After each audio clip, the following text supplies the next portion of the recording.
Living in America as a black person, you recognize there is one set of laws for you and one set of laws for those, especially in the white community. In our book, Passive Aggressive Racism in the System of White Supremacy, I take you through times in my life when I first started noticing white supremacy. We teach you how to recognize it, identify it, and also counter it in our book.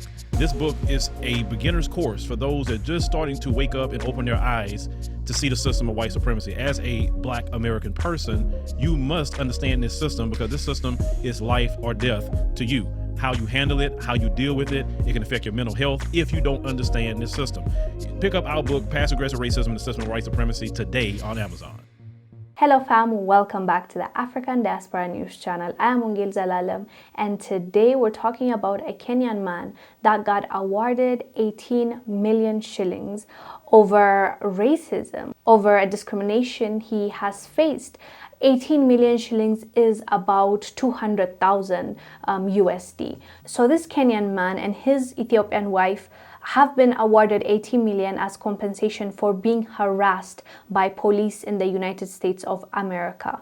Mr. Yama Khalif and his wife Hawi Awash were awarded the cash by the state of California after they were racially profiled at a shop they operated. The out-of-court settlement was reached between the couple and the town. The Kenyan grew up in Kibera slums in Nairobi and is a student at the Dominican College, while his wife is a student who was once a refugee in Kenya.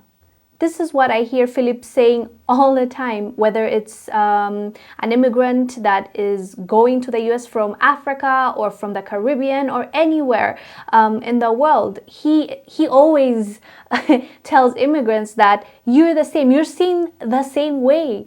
They do not see you as a different race, like you are black. So when you're going to the US, try and unite, try and have some kind of unity with African Americans. Like, there are some people that don't get it, and I always hear Philip saying this, and it shows because immigrants flee their countries for whatever reason and go to the US and think that they're not going to face racism, they're not going to face discrimination, and it's almost laughable. Like, what makes you think you're special? What makes you think that they're going to treat you different? You're black. What they see is black. As far as they're concerned, we're all the same. So the fact that people have to go through this to understand that, like, it's good to unite. It's good to have that oneness. Being united is only going to help us out in all the situations. It could be the diaspora coming back to the continent. If we're not facilitating the best services, the best housing,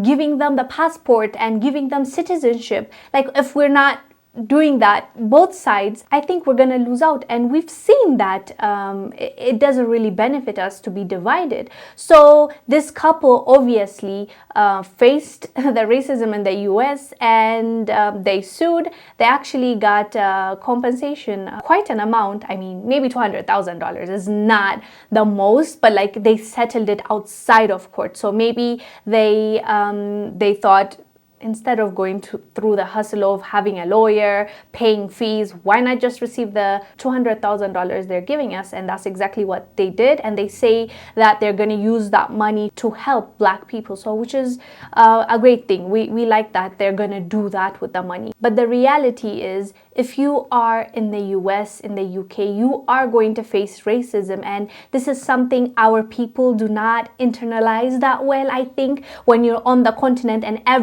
almost everybody is black, unlike South Africa, you don't get to experience racism the way our brothers and sisters experience it in the diaspora community. So this is a wake-up call for sure. And immigrants are slowly but surely realizing that, yeah, you're not different. Anyways, fam, let us know down below what your thoughts are about the settlement that this Kenyan brother and his Ethiopian wife received. I am Wongel Zelalem. I'll see you on the next one. Bye.